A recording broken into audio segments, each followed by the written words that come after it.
Buenos días, amigos, desde Madrid, al lado del Palacio de la Moncloa. Y no muy lejos de esas televisiones, la 4 y la 6, que dirigen Ruiz y Ferreras.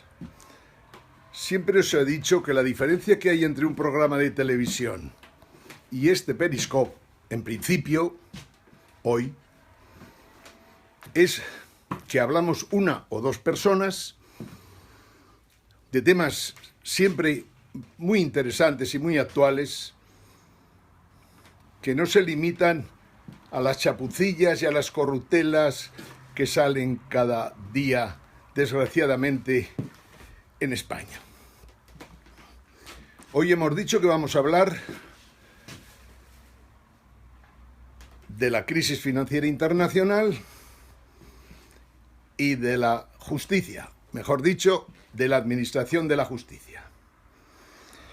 Tengo aquí dos libros, como siempre, que me gusta que conozcáis, porque merecen la pena. Alejandro Nieto, El desgobierno de lo público. Toca todo, incluida la justicia.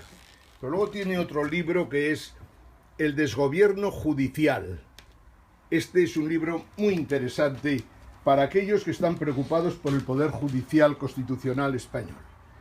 Dos artículos que hay curiosos y que os los reflejo un segundo nada más. Es la portada del Mundo de ayer, en la que habla de la empresa Bako Wilkos, una de las empresas más importantes del País Vasco, que fue prácticamente expoliada a lo largo de 4 o 5 años por una actuación pésima del gobierno de entonces, el Ministerio de Economía e Industria y, por descontado, el Instituto Nacional de Industria, que luego se llamaría SEPI. Bako Wilkos fue mal vendida, al igual que todas las privatizaciones que se hicieron fueron un desastre. Otro artículo curioso de hoy sería ver que SACIR negocia con la banca alargar la deuda de la división de construcción. Bien, dicho todo esto, como veis, las empresas españolas empezaron a caer hace cierto tiempo y todavía tienen serios problemas. SACIR es la última que sale hoy, pero ha habido muchos. Los últimos estudios que se han hecho de la situación de las empresas españolas dejan mucho que desear, en el sentido de que pueden caer importantes empresas todavía, incluso del IBEX. Bien, siguiendo con lo que hablamos todos estos días, la corrupción es un mal endémico en Occidente. Es posible que el neoliberalismo haya supuesto eso, corrupción por encima de todo. Ayer la propia comunidad, la propia Unión Europea, por boca del presidente de la Comisión, señor Juncker, otro personaje curioso, que ayudaba a todas las multinacionales a pagar menos impuestos cuando él era responsable económico o incluso presidente del Luxemburgo. Bien, Juncker criticó ayer a Barroso, sin dudas de ninguna clase, con motivos. Barroso se ha puesto a trabajar para Goldman Sachs, que no es precisamente ninguna joya virtuosa, todo lo contrario. Goldman Sachs es culpable, un culpable además muy importante de la crisis de 2007. Y su presidente en aquellos tiempos, Joyce Van Kefein, la realidad es que tuvo que acudir muchas veces, al Congreso de los Estados Unidos para dar explicaciones, incluso no se libró de que fuera demandado por las autoridades, digamos, financieras. Os he recogido, como siempre, porque no lo puedo remediar, varios cuadros que tienen que ver con la crisis financiera. En este primero habla del petróleo, de los CDOs y los CDS. Ya sabéis lo que son. Los CDOs, obligaciones calificadas con AAA que no la tienen o que no la tuvieron en muchas ocasiones.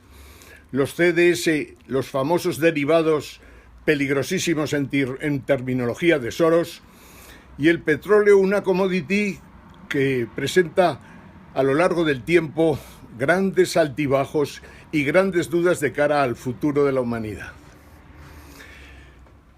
Si os fijáis lo que os pone por acá, veréis que los precios del petróleo pasaron del 2007 al 2008 prácticamente de la noche a la mañana, de $60 el barril a 147 en julio 2008, y en agosto ya estaban en 115 todavía, pero sin dudas de ninguna clase, un salto espectacular prácticamente del 100%. Siguiendo con el tema, lo que siempre os acabo de decir es lo mismo. El neoliberalismo fracasa, los banqueros fracasan porque dicen que los mercados se corrigen por sí solos, que si los precios del petróleo suben, antes o después se estabilizarán, pero normalmente no ocurre así. Es justamente todo lo contrario. Puede haber incluso grandes periodos en los que puede haber incluso burbujas importantes. Los precios de los mercados no vuelven al equilibrio con facilidad, a pesar de que los mercados están completamente manipulados, como os hemos dicho muchísimas veces.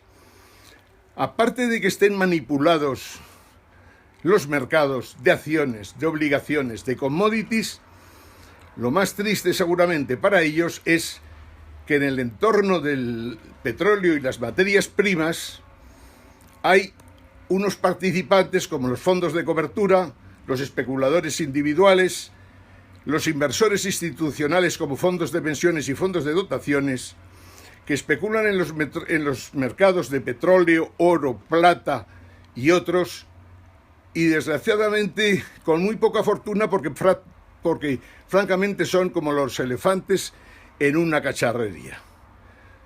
Si los precios del petróleo son superiores al coste marginal de obtenerlos, o sea, si los precios de contado del petróleo, insisto, son superiores al coste marginal de obtenerlos, y los precios de los futuros son mucho mayores que los precios al contado, no hay manera humana de evitar una burbuja. Esto lo vivimos o lo hemos vivido en varios periodos. Hoy día empieza a jugar lo que os he dicho siempre, el proyecto postcapitalista. ¿Y qué quiere decir esto? Pues que los temas de las transiciones energéticas creemos que en esta ocasión pueden ser para bien. O sea, a lo largo de la historia hemos visto cómo pasamos de la madera al carbón, del carbón al petróleo y ahora del petróleo a las renovables.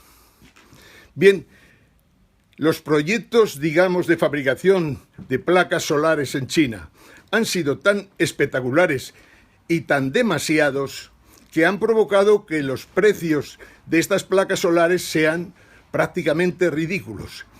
Y consecuentemente nos encontramos con la posibilidad a nivel internacional de, con energías procedentes de placas solares, o sea, con la energía solar y con la energía del viento, con los molinos que ya conocéis demasiado, podríamos conseguir suministrar al mundo la energía que precisa y sin contaminar el ambiente.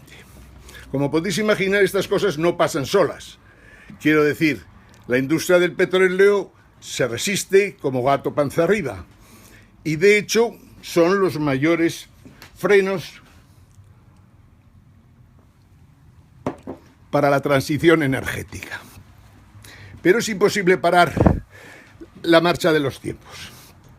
Y la lógica es que tendremos energía solar y energía eólica a precios muy competitivos, hasta el punto de que no hace falta ningún tipo de primas a la producción de energía eléctrica con estos sistemas. Volvemos una vez más a manifestar que vivimos una época de cambio muy importante. Tan importante como que puede transformarnos la vida para los próximos 500 años. Vamos a ver a lo largo del tiempo cambios de leyes, forma de funcionar diferente de los mercados, modelos de negocio distintos y quién sabe, a lo mejor dejamos de tener empresarios corruptos algún día de estos. Lo cierto es que todo va a cambiar siempre que nos pongamos a la altura de la infotecnología. Pero no obstante, fijaros en la cuestión. 40.000 años han hecho falta para que la opresión de género desapareciese. Hoy es una realidad prácticamente, salvo en algunas zonas del mundo. El capitalismo solo lleva viviendo 200 años. Y aunque ha tenido grandes éxitos a lo largo de los tiempos, ahora tiene serios problemas. Es imposible apostar por el capitalismo o el neoliberalismo tal como ha evolucionado. Y por lo tanto, vamos a ver cosas importantes en ese paso a lo que llamamos una economía poscapitalista, que no tiene nada que ver con anticapitalista. O sea, paso del capitalismo al poscapitalismo con estructuras capitalistas y estructuras poscapitalistas. Requerirá unos gobiernos más reducidos, pero muchísimo más inteligentes. También veremos, lógicamente, que la información cada vez será más para todo el mundo, para todo el que la quiera utilizar, y también nos encontraremos pues, con las cosas que hoy día vamos contemplando. Un ejemplo, digamos, de la nueva economía es lo de Wikipedia. Wikipedia, que como sabéis hoy decía que el amigo Sanders fue obligado a presentar su dimisión bajo amenazas. Sanders era el contrincante de Hillary Clinton, como sabéis. Wikipedia nos puede ofrecer esto a día de hoy, cuando en realidad es una gran enciclopedia, pero que tiene muchísima información y una gran capacidad de toma y transmisión de datos. La realidad es que Wikipedia ha podido meterse en los ordenadores, parece ser, del Partido Demócrata, y ha visto que las peleas democráticas por las elecciones en Estados Unidos se parecen mucho a lo que pasa en todos los sitios, también aquí. Solo que allí se juega mucho más dinero y los intereses en juego son importantes. Pero al final de la película, lo mismo, con una única salvedad, que el sistema legislativo americano es potente y que el sistema judicial lo es más, con una presidencia pues, que tiene bastante capacidad de maniobra, aunque no toda la que quisiera cuando las cámaras están en contra. Pero lo cierto es que Sanders dimitió por presiones amenazadoras. Bienvenido al Wikileaks, que como sabéis es una biblioteca maravillosa, tan maravillosa que por lo que ha costado prácticamente ha sido una de las grandes obras de la humanidad. Han sido gente particular, fundamentalmente, las que han desarrollado una enciclopedia que hubiera costado decenas de miles de millones de dólares. Bien, seguimos hablando un poquito de algunos temas que merece la pena que sepamos. En la evolución del capitalismo está claro que en estos momentos es vital estabilizar el mercado financiero. El sistema financiero no puede seguir así. Lo que veremos en los próximos tiempos será la extinción de los dinosaurios bancarios. Han demostrado que son incapaces de adaptarse a los tiempos, son incapaces de conseguir beneficios. Ellos mismos se bajan los tipos de interés, los hacen negativos incluso, y sin embargo, ni por esas son capaces de salir adelante. Por lo tanto, hay que estabilizar el sistema financiero, que ha costado muchísimo dinero. En Alemania decía más de 1,5 billones de euros, en España rondando los 500.000 millones en cuanto a capital directo, avales y garantías que se han tenido que dar. Lo peor de toda la situación para nosotros es que nuestros grandes bancos, que están en una situación delicadísima y que no tienen solución, son los instrumentos que utilizará el Banco Central Europeo y sobre todo Alemania, Francia también, algo Estados Unidos, para recuperar los dineros que nos han prestado, que en muchas ocasiones son verdaderas estafas. O sea, hay que estabilizar el sistema financiero. Por otro lado, hay que seguir aumentando la productividad, desarrollando, lógicamente, nuevas tecnologías y utilizando la robótica ya donde sea posible. tendremos que ir familiarizándonos con que la conquista del espacio empieza a ser una necesidad para todos. Otra cosa importantísima es que hay que ver cómo se resuelve el problema del trabajo. Solo hay valor en los productos que hacen los humanos y, sin embargo, cada vez hará falta menos horas de trabajo y menos humanos para realizar todo esto. El mundo tiene en esto un gran problema por el envejecimiento de la población, por el gran cambio climático que está provocando muchísimos desastres y por el desbordamiento de la deuda, que ya está prácticamente al límite de una burbuja explosiva. Otro tema para terminar es que los monopolios no tienen sentido en el poscapitalismo, como tampoco tienen sentido las privatizaciones de los servicios públicos. Y os anticipo dos hechos inevitables para los próximos años, y que además hay que ir en esa dirección. Veremos que lo que hace 30 años se privatizó volverá a ser socializado, municipalizado, de alguna manera, lógicamente, nacionalizado. En realidad no tiene sentido que el capitalismo moribundo obtenga beneficios en los hospitales, obtenga beneficios en el tratamiento de aguas o, lógicamente, recogiendo las basuras de una gran ciudad. Es un tema muy importante. Se frenarán los monopolios y los servicios que se privatizaron volverán a ser socializados.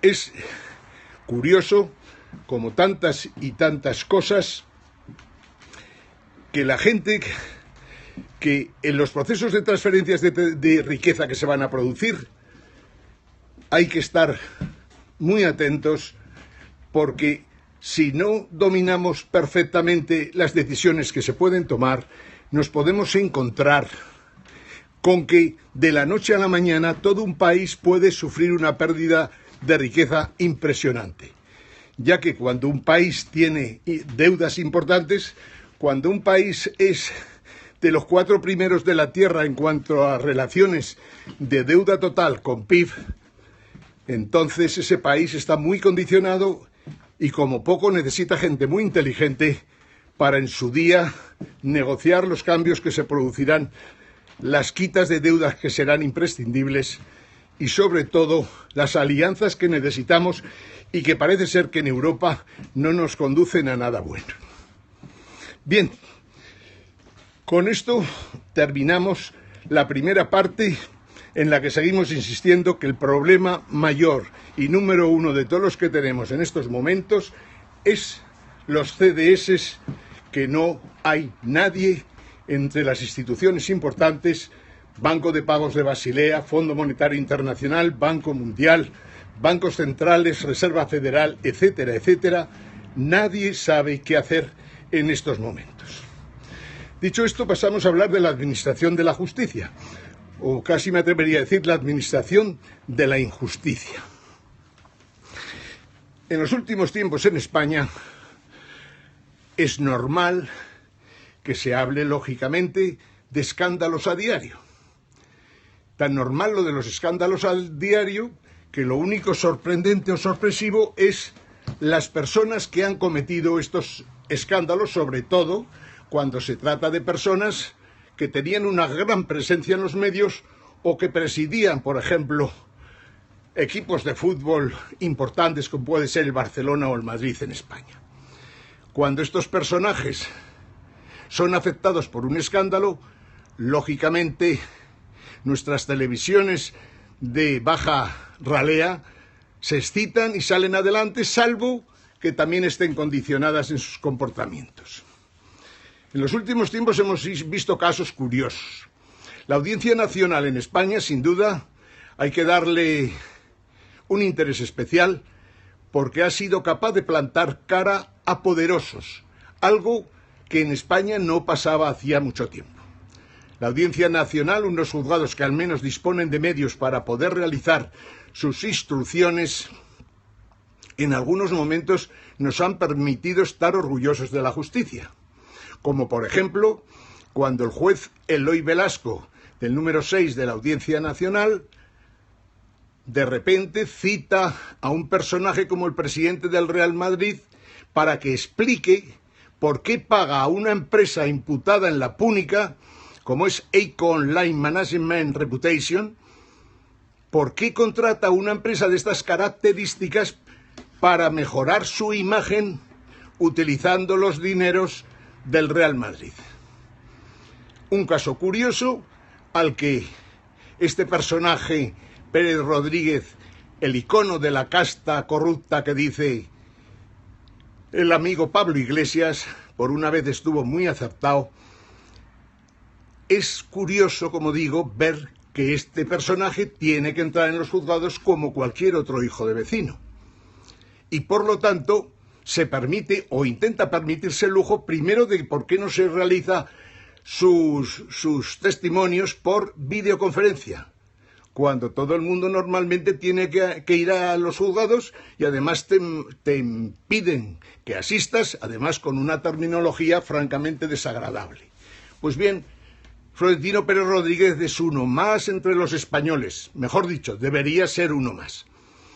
No fue capaz de explicar, y el juez no le creyó, cuando dijo que la empresa EICO Online solo consistía en mejorar su imagen. ¿Qué quiere decir mejorar su imagen?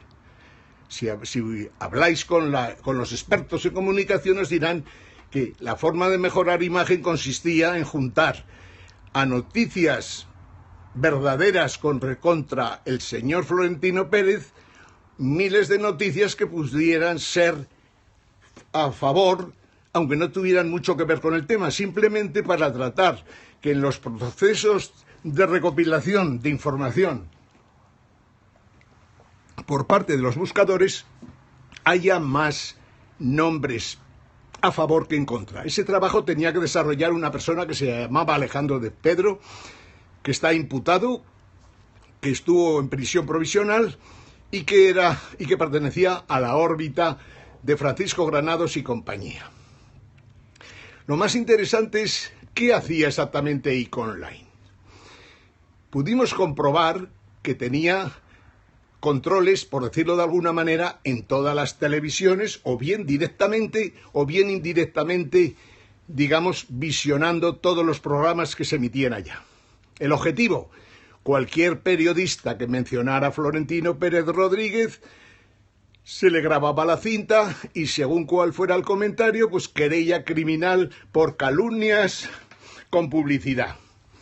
Decir en España que decir algo de Florentino Pérez Rodríguez es una calumnia, es clarísimo que no se lo cree el 99% de los españoles que puedan ver una televisión o que vivan sencillamente en España. Pero sin embargo, ese es el juego de este personaje y de otros muchos a los que no nos queda más remedio si queremos defender el derecho a la libre información y si queremos defender que exista democracia en España, no nos queda más remedio que denunciar este tipo de actuaciones que coartan a los periodistas hasta el extremo de que no se atreven a mencionar al susodicho personaje. El caso no sabemos cuándo pasará a juicio, pero esperamos que el señor Florentino Pérez Rodríguez sea tratado como un ciudadano más en España. El juez Eloy Velasco nos ofrece confianza. Dicho esto, en los últimos días hemos estado comprobando, también vía internet, los cientos y cientos de casos de querellas o demandas de todo tipo en los tribunales de justicia. Hay unos cuantos personajes en España, muy poquitos, que prácticamente usan y abusan de los tribunales hasta que en las plazas importantes pueden llegar a ocupar, en mi opinión, he hecho una estimación, y no menos de a lo mejor el 50-60%, incluso más en algunas épocas. O sea, hay una serie de personajes que valen más o menos, que tienen más o menos inteligencia, que sin embargo utilizan a decenas de abogados para llevar adelante sus temas, aunque tengan que tomar medidas que a veces no son precisamente legítimas. A lo largo de los años todo el mundo se ha tenido que enfrentar alguna vez con algún grupo multinacional poderoso. No es el caso de Florentino Pérez Rodríguez, porque sus empresas desgraciadamente no acaban de salir adelante tras sus empeños de quedarse Iberdrola y fracasar estrepitosamente. Mucho dinero perdió por allá y eso hizo que prácticamente la mayoría de los bancos internacionales no le dan la calificación AAA, ni tan siquiera una calificación más baja que le pudiera permitirse financiarse más cómodamente.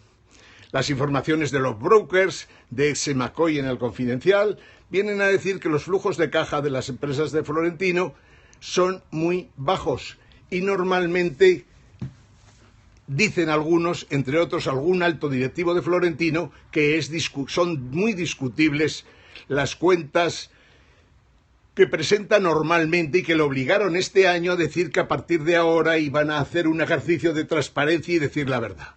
Si van a decir la verdad y la transparencia va a aparecer a partir de febrero, pues quiere decir que hasta entonces parece que no debió haber demasiada. Dicho esto, hoy hemos visto, como os decía antes, otra empresa, la empresa SACIR, que llevó en su día Luis del Rivero, que ha hecho muchas cosas y muy variadas en este mundo de la construcción para subir para arriba. Normalmente la legalidad es una línea muy tenue, tan tenue que es muy fácil saltarlo y pasar a la ilegalidad. El presidente de SACIR en su día, Luis del Rivero, en un viaje que hacíamos a Zaragoza, nos decía que el palco del Real Madrid era un palco para hacer negocios. Y tenía razón, al menos eso es lo que piensan todos los ciudadanos de este país que se precian de tener como mínimo tres dedos de frente.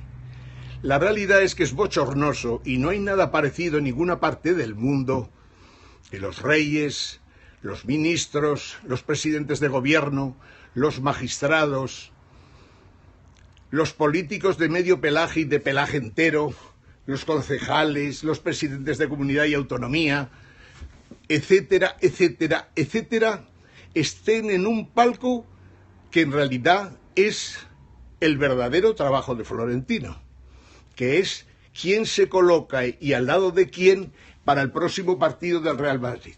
Los socios del Real Madrid debían tener muy en cuenta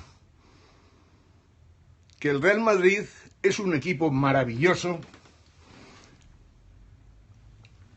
que el Real Madrid no puede ser utilizado por nadie, ni siquiera su presidente, para poder seguir en el mundo de la empresa. Esto es lo que queremos decir aquí y manifestar. Y seguimos con la administración de la injusticia, con Alejandro Nieto, como os decía. El problema de la justicia española entonces es que los jueces son funcionarios. Son funcionarios igual que lo son los de la educación, hemos dicho alguna vez, o los de la sanidad, pero con algunas características diferentes, como pueden ser el horario de trabajo, la falta de control, digamos, de las llegadas y salidas de los juzgados, sencillamente porque han considerado que ellos tenían que tener otro tipo de funciones y como lógicamente tienen tanta responsabilidad, pues ¿por qué controlar qué hacen en su tiempo de trabajo? La realidad es que hay de todo en el mundo de la justicia. Hay gente que trabaja 24 horas, 6 días de la semana o más, y hay otros pues que trabajan muy poco. Esta es la realidad. Es cierto que vemos que los jueces son insensibles, pero insensibles a todo, como si no se enteraran de los escándalos que se producen en España, mientras el fiscal, si existe, u otro juez no diga nada de nada, ellos pueden estar juzgando a un personaje y, sin embargo, estar completamente al pairo de los daños o los beneficios que pueda provocar ese personaje en la sociedad española. Los jueces son muy criticables y cuando vemos las sentencias nos preocupa. He dicho antes que cuando algunas personas usan y abusan, seguramente legítimamente o legalmente, y legítimamente ya tengo más dudas, pero cuando utilizan los juzgados sencillamente como si fuera lo más importante de su negociado, de su trabajo empresarial, quiere decir que algo no funciona en España. Pablo Iglesias, por una vez, voy a hablar bien de él, puso el dedo en la llaga frente al PSOE, al PP y a los señores de Ciudadanos, muy aficionados también estos últimos a la presencia en los palcos o a la presencia en los partidos de fútbol en los que no debían estar, salvo que se paguen la entrada de su bolsillo. Decía que Podemos ha sido de los pocos que se ha resistido a ir al palco del Real Madrid, al igual que al palco del Barcelona. Y me parece maravilloso ese comportamiento de Podemos, que debería recuperar ese espíritu inicial y tratar de resolver los problemas de España, indudablemente rompiendo con esa casta que está en connivencia permanente con los políticos e impide que incluso las obras públicas de este país puedan salir al precio que debieran salir. El presidente del tribunal, mejor dicho, el presidente de la Comisión Nacional del Mercado de la Competencia, decía que en España cada año se gastan más de 30 y tantos mil millones de euros por excesos en proyectos, por proyectos que no se deberían haber hecho jamás, por sobreprecios cuando ya los proyectos se han realizado y cuestan un 10, un 20, un 30% más, incluso un 100% más, cuando proyectos que se organizan con la complacencia de la administración, o sea, proyectos, por ejemplo, para recoger o tener el gas almacenado en el mar Mediterráneo, para que, lógicamente, puedan servirnos de grandes depósitos para periodos en los que haya problemas en los mercados del gas o del petróleo. Pues bien, lo que sí que es incomprensible es que se pueda producir, y de ahí por lo que hay que criticar todas estas situaciones, que un proyecto que no va a funcionar para lo que había sido creado va a costar a los españoles 1.500 millones de euros. O sea, como decía el economista el otro día, socializamos las pérdidas y privatizamos los beneficios. ¿Pero es para todos o solo es para algunos? Es terrible ver cómo una y otra vez proyectos fracasados son compensados por unas relaciones de contratos mal realizadas por las administraciones, y más que mal realizados porque muchas veces ni siquiera las administraciones los redactan, sino que son redactados por los que participan en esos proyectos. Pablo Iglesias estuvo muy acertado cuando dijo que hay que acabar con la casta corrupta, con la casta corrompedora, la que corrompe a los demás, que es tan corrupta como los que son corrompidos. En su día dijimos dos cosas.